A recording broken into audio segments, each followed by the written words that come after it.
महकमा मौसमियात ने अगले 12 घंटे तक दिल्ली में बारिश रहने का अलर्ट जारी किया है। खबर के मुताबिक ये कहा जा रहा है महकमा मौसमियात के मुताबिक कि पहाड़ों पर भी बर्फबारी होगी और बारिश भी देखने को मिल सकती है, जिससे दर्जा हरारत में गिरावट दर्ज की जाएगी।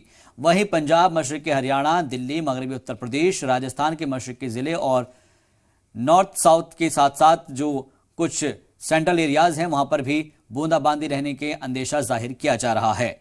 तो मौसम का मिजाज बदला हुआ है। दिल्ली एनसीआर में कल शाम से ही जो बारिश का सिलसिला शुरू हुआ था वो आज सुबह भी जारी रहा और हल्के हल्के अलग अलग इलाकों में दिल्ली एनसीआर में बारिश की जो बूंदाबांदी है वो देखने को मिल रही है। कुछ जगह पर थोड़ी तेज बारिश देखने को मिली है। हालांकि कहा जा रहा है कि ये अगले आने वाले 12 घंटे तक इस तरह का मौसम का मिजाज रहेगा और जिसकी वजह से जो सर्दी है उसमें भी एक बार फिर से इजाफा हो गया है। अगले 12 घंटे काफी अहम बताए जा रहे हैं और इसी को लेकर बारिश का अलर्ट जारी किया गया है।